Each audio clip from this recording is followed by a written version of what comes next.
સામાન્ય રીતે જ્યારે આપણે એન્જિનિયરિંગ કે ઇજનેરી શબ્દ સાંભળીએ ને ત્યારે મગજમાં સૌથી પહેલું ચિત્ર શું ઉપસે? મોટાભાગે તો પેલા ગ્રીસથી ખરડાયેલા હાથ અને હા, એ જ. પ્રચંડ અવાજ કરતા પેલા રાક્ષસી મશીનો, હમ, પાના પક્કડ અને સતત ધુમાડો કાઢતી ફેક્ટરીઓની દુનિયા. બસ આટલું જ. બિલકુલ. આપણને હંમેશા એવું જ લાગે છે કે આખી વાત માત્ર આ લોખંડ અને મશીનોની આસપાસ જ ફરતી હશે. પણ શું ખરેખર એવું છે? જુઓ, એ બહુ જ સ્વાભાવિક માન્યતા છે. મોટાભાગના લોકો માટે એન્જિનિયરિંગ એટલે નટ, બોલ્ટ અને ગિયર્સનું ગણિત. એવું લાગે કે આ બહુ જ સીધું અને માત્ર યાંત્રિક ગણતરીઓ પર આધારિત કામ છે. હમ. પણ વાસ્તવિકતા છે ને, આનાથી ઘણી વિશાળ અને ખરેખર રોમાંચક છે. સાચી વાત. આજે આપણી પાસે કેટલાક એવા સોર્सेस છે, હમ. ખાસ કરીને ડિપ્લોમા એન્જિનિયરિંગના વિદ્યાર્થીઓ માટેના એક વિડિયો કોર્સની ક્લાસ નોટ્સ છે આપણી પાસે. હા. અને આ વાંચ્યા પછી સમજાય છે કે એક એન્જિનિયર ખરેખર ફેક્ટરીનો ફિલોસોફર હોય છે.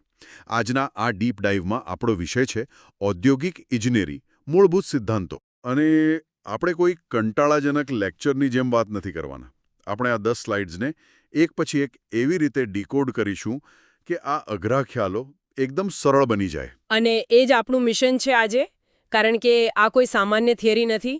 આધુનિક વિશ્વમાં કોઈ પણ પ્રોડક્ટ, પછી તે સ્માર્ટફોન હોય કે સામાન્ય કાર, તે કેવી રીતે આપણા સુધી પહોંચે છે ને. એનો આખો નકશો આમાં છે. બિલકુલ. એનો આખો નકશો આમાં છુપાયેલો છે. આમાં માનવ મનોવિજ્ઞાન છે, બિઝનેસ મેનેજમેન્ટ છે અને આર્થિક ગણતરીઓ પણ છે. તો ચાલો આપણે સીધા જ સ્લાઇડ નંબર 1 પર જઈએ. આ સ્લાઇડની શરૂઆતમાં જ એક બહુ જ સરળ લાગતું સમીકરણ મૂકવામાં આવ્યું છે. એ સમીકરણ કહે છે ઉદ્યોગ પ્લસ ઇજનેરી બરાબર ઔદ્યોગિક ઇજનેરી. હમ. પહેલી નજરે આ બહુ સાધારણ લાગે, જાણે ગણિતનું કોઈ સિમ્પલ ઇક્વેશન હોય, પણ આની પાછળનો વિચાર ઘણો ઊંઘો છે. હા, આ માત્ર બે શબ્દોનો સરવાળો નથી. જો આપણે સ્લાઇડ 2 પર જઈએ અને આને છૂટું પાડીએ, તો ઉદ્યોગ એટલે શું? હા, કોઈ વસ્તુ બનાવવી. હા, ઉદ્યોગ એટલે એવી કોઈ પણ વ્યવસ્થા જ્યાં કાચા માલમાંથી કોઈ ઉપયોગી વસ્તુનું ઉત્પાદન થાય છે. આ એક બહુ વ્યાપક ખ્યાલ છે. પણ જુઓ, માત્ર વસ્તુઓ બનાવી દેવી પૂરતું નથી હોતું. બરાબર. અહીં ઇજનેરી શબ્દ પ્રવેશે છે. ઇજનેરી એટલે એ જ ઉત્પાદન કરવાની ચોક્કસ, માપી શકાય તેવી અને વૈજ્ઞાનિક પદ્ધતિ. અચ્છા, એટલે હું આને પેલી રસોઈની એનાલોજી સાથે સરખાવવા માંગતો હતો. રસોઈની જેમ. હા, કેવી રીતે? મતલબ ઉદ્યોગ એ છે કે તમારે કઈ વાનગી બનાવવી છે, અને ઇજનેરી એ એની એક્ઝેક્ટ રેસીપી અને પદ્ધતિ છે. અરે વાહ, એકદમ પરફેક્ટ ઉદાહરણ છે આ, જેથી દર વખતે વાનગી પરફેક્ટ જ બને. જ્યારે આ ઉદ્યોગ અને રેસીપી એટલે કે ઇજનેરી ભેગા થાય, ત્યારે માત્ર ઉત્પાદન નથી થતું, પરંતુ એક કાર્યક્ષમ ઉત્પાદન પ્રણાલી, જેને આપણે ઇફિશિયન્ટ પ્રોડક્શન સિસ્ટમ કહીએ છીએ. હા, એનો જન્મ થાય છે. ઔદ્યોગિક ઇજનેરીનો મુખ્ય ઉદ્દેશ્ય જ એ છે કે જે કંઈ પણ બની રહ્યું છે તે સાચી પદ્ધતિથી અને ઉત્તમ રીતે બને. સમજાયું. હવે સ્લાઇડ નંબર 3 પર જઈએ તો કોઈપણ ઉદ્યોગનો પાયો શું છે એની વાત છે. આમાં દર્શાવ્યું છે કે સૌથી પહેલી જરૂરિયાત છે મૂડીરોકાણ, એટલે કે ઇન્વેસ્ટમેન્ટ. સાચી વાત. કોઈપણ વિચાર ગમે તેટલો મહાન કેમ ન હોય, પૈસા વિના તે જમીન પર નથી ઉતરી શકતો. રોકાણની સાથે બીજા સંસાધનો જોડાય છે. એટલે સ્લાઇડ 3 મુજબ સમીકરણ એવું બને છે કે રોકાણ વત્તા સંસાધનો બરાબર ઉત્પાદનની શરૂઆત. અને આ જે સંસાધનો છે ને, તેમાં મુખ્યત્વે 4 સ્તંભોનો સમાવેશ થાય છે. કયા કયા? પહેલું છે મજૂર અથવા માનવબળ.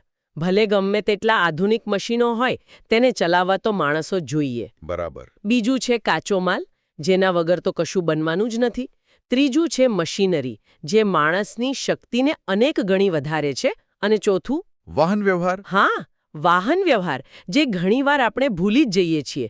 જો તમારી પ્રોડક્ટ ફેક્ટરીમાં જ પડી રહે, તો તેનું કોઈ મૂલ્ય છે? જરાય નહીં. તેને બજાર સુધી પહોંચાડવી જ પડે. બિલકુલ. અને આ બધું ભેગું થઈને સ્લાઇડ 4 તરફ લઈ જાય છે, જ્યાં એક આદર્શ સંતુલનની વાત છે. એક તરફ શ્રેષ્ઠ ગુણવત્તા છે, જેના માટે હીરાનું ચિત્ર છે. હા, મેં જોયું એ. અને બીજી તરફ ન્યૂનતમ ખર્ચ છે, જ્યાં સિક્કાઓ દોરેલા છે. ઔદ્યોગિક ઇજનેરનો મુખ્ય ગોલ ગ્રાહકને સસ્તા દરે ઉત્તમ પ્રોડક્ટ પૂરી પાડવાનો છે, ગુણવત્તા સાથે કોઈ જ બાંધછોડ કર્યા વિના. પણ એક મિનિટ, અહીં મને એક વ્યવહારુ પ્રશ્ન થાય છે. પૂછો ને. આપણે રોજબરોજની જિંદગીમાં જોઈએ છીએ કે જો તમે ખર્ચ ઘટાડો મતલબ વસ્તુ સસ્તી કરવા જાઓ તો ગુણવત્તા ઘટે જ છે. સસ્તો હંમેશા નબળું હોય એવું આપણે માનીએ છીએ. તો એક ઔદ્યોગિક ઇજનેર આ જાદુઈ સંતુલન કેવી રીતે જાળવે છે? આ બહુ જ સરસ પ્રશ્ન છે અને આ જ તો એક એન્જિનિયરની ખરી કસોટી છે. સામાન્ય રીતે લોકો શું કરે?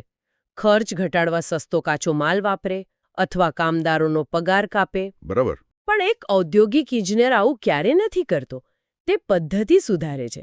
તે આખી પ્રક્રિયામાંથી કચરો એટલે કે જે સમય કે માલનો વેડફાટ થઈ રહ્યો છે ને તેને શોધીને દૂર કરે છે. અચ્છા, એટલે પ્રોડક્ટને ખરાબ કરવાને બદલે પ્રોસેસને સુધારવાની. એક્ઝેક્ટલી. ધારો કે એક શોર્ટ બનાવવાની ફેક્ટરી છે. જૂની પદ્ધતિમાં કપડું કાપતી વખતે 10% કાપડ વેડફાઈ જતું હતું. હા, ટુકડાઓ પડી રહ્યા આજુબાજુ. હા, હવે એન્જિનિયર કમ્પ્યુટર દ્વારા એવો અભ્યાસ કરશે, એવી પેટર્ન સેટ કરશે કે બગાડ ઘટીને માત્ર 2% રહી જાય. કાપડ એ જ છે, શોર્ટ એ જ છે, પણ પેલા બચેલા 8% કાપડને કારણે લાખો રૂપિયાનો ખર્ચ આપોઆપ ઘટી ગયો. ઓહ વાહ, આ ખરેખર સ્માર્ટ છે. અને માત્ર માલ નહીં, સમય પણ. જો માલ સામાન એક જગ્યાએથી બીજી જગ્યાએ લઈ જવામાં 5 મિનિટ લાગતી હોય તો એન્જિનિયર મશીનોની ગોઠવણી જ એવી રીતે બદલી નાખશે કે તે કામ 1 મિનિટમાં થઈ જાય. સમય બચ્યો એટલે પૈસા બચ્યા.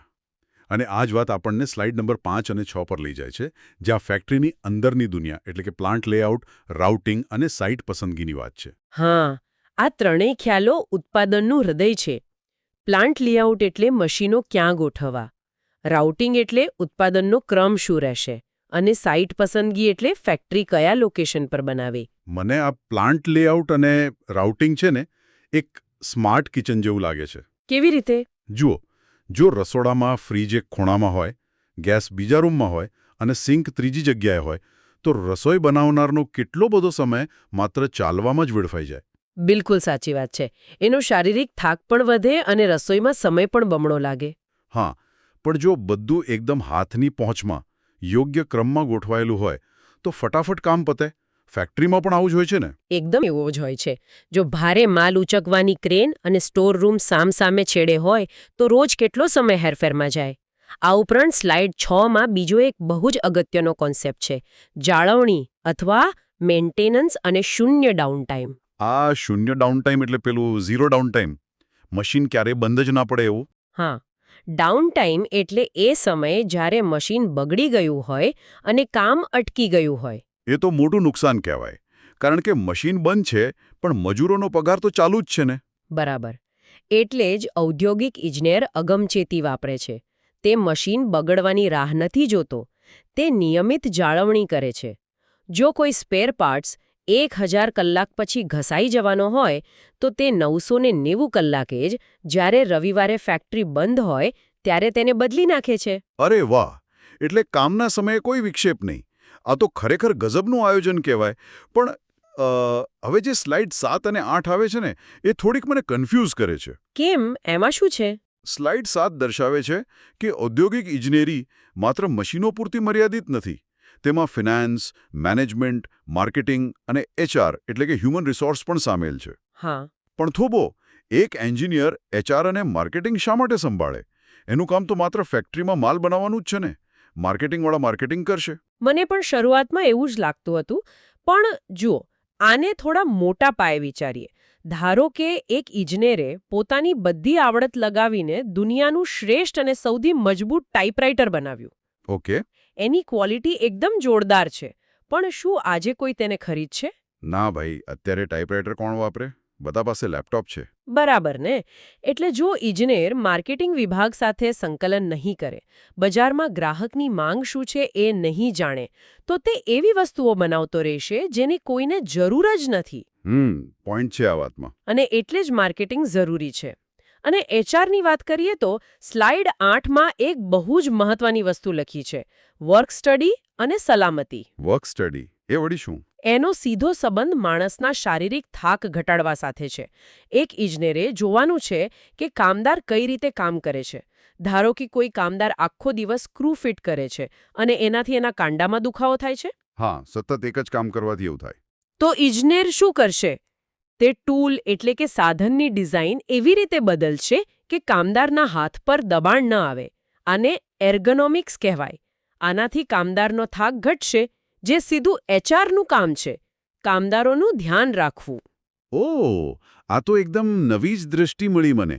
એટલે કે સાધનની ડિઝાઇન બદલીને તમે વર્કરના થાકને દૂર કરો છો. આનાથી કંપનીને ઉત્પાદનમાં ફાયદો થાય અને કામદારને સ્વાસ્થ્યનો ફાયદો થાય. Win win situation. બિલકુલ. અને આ જ વસ્તુ આપણને સ્લાઇડ 9 અને 10 તરફ દોરી જાય છે, જ્યાં ઇજનેરના 10 અલગ અલગ અવતાર એટલે કે એની 10 ભૂમિકાઓ દર્શાવી છે. હા, મેં આ લિસ્ટ જોયું. જાણે આખી ફેક્ટરી એક જ વ્યક્તિ ચલાવી રહ્યો હોય એવું લાગે છે. આમાં લખ્યું છે કે તે પ્રોજેક્ટ પ્લાનર છે, ઇન્સ્પેક્ટર છે, ટ્રબલ શૂટર છે, cost estimator, market analyst, motivator, decision maker. Designer, trainer અને છેલ્લે ડેટા ગેધરર. બાપરે, આટલા બધા રોલ! હા, તે માત્ર એક ટેકનિકલ નિષ્ણાત નથી, એક બહુ જ કુશળ વ્યવસ્થાપક પણ છે. આમાં એક વસ્તુ મને બહુ રસપ્રદ લાગી. આ 10 ભૂમિકાઓમાંથી એક ભૂમિકા છે મોટિવેટર, એટલે કે પ્રેરક. જુઓ, મશીનોને રિપેર કરવા સહેલા છે. આપણે હમણાં વાત કરી એમ ટૂલની ડિઝાઇન પણ બદલી શકાય. પણ માણસનું મન કોઈ મશીન નથી. એ વાત તો 100% સાચી છે. જો કોઈ કામદાર થાકેલો હોય, નિરાશ હોય અથવા એને રોજ એકનું એક કામ કરવાનો કંટાળો આવતો હોય, તો એને પ્રોત્સાહિત કરવો એ તો એક એન્જિનિયર માટે બહુ મોટો પડકાર કહેવાય. કારણ કે ત્યાં કોઈ ડેટા કે ફોર્મ્યુલા કામ નથી આવતી. તમે બરાબર નસ પકડી છે. મશીનોને માટે મેન્યુઅલ હોય છે, પણ માણસો માટે કોઈ ફિક્સ નિયમો નથી હોતા. અને એટલે જ ઔદ્યોગિક ઇજનેરી માત્ર યાંત્રિક વિજ્ઞાન મટીને એક માનવીય કળા બની જાય છે. વાહ! જ્યારે એક એન્જિનિયર પેલા વર્ક સ્ટડી દ્વારા કામદારનો થાક ઓછો કરે છે ને, ત્યારે કામદારને આપોઆપ એવું લાગે છે કે મારું કોઈ ધ્યાન રાખી લ્યું છે, અને એ જ એનું સૌથી મોટું મોટિવેશન બની જાય છે. આ બહુ જ ડીપ વાત કરી તમે. અને આ બધી જ વાતોનો સરવાળો સ્લાઇડ 10માં થાય છે, જ્યાં સંપૂર્ણ ઔદ્યોગિક ઇકોસિસ્ટમની વાત છે. હા, આખી પ્રોસેસનો આ એક સારાંશ છે. એક તરફ ઇનપુટ્સ છે, એટલે કે રોકાણ, માણસો અને મશીનો. અને બીજી તરફ આઉટપુટ્સ છે, એટલે કે ઉચ્ચ ગુણવત્તા, ઓછો ખર્ચ અને ગ્રાહકનો સંતોષ.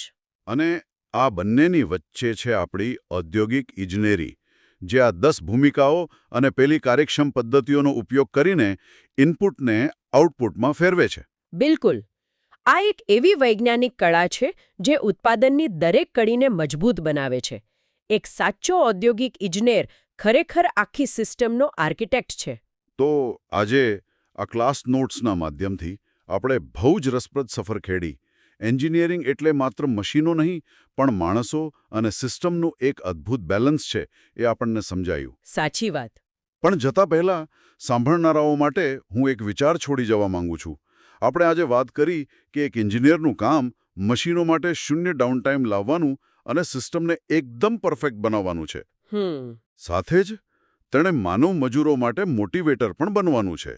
તો પ્રશ્ન એ છે કે જ્યારે પરફેક્ટ અને ગણતરીપૂર્વક ચાલતા મશીનોનો સામનો અણધારી અને લાગણીશીલ માનવ પ્રકૃતિ સાથે થાય છે, બહુ મોટો ક્લાસ છે. હા, તો શું માનવ પ્રેરણા અથવા મોટિવેશનને ગણિતના કોઈ સમીકરણ કે ફોર્મ્યુલાથી ક્યારે ઓપ્ટિમાઇઝ કરી શકાય ખરી? શું માણસના મનને કોઈ સ્ટાન્ડર્ડ પ્રોસિજરમાં બાંધી શકાય? આના પર ચોક્કસથી વિચાર કરજો. આ ખરે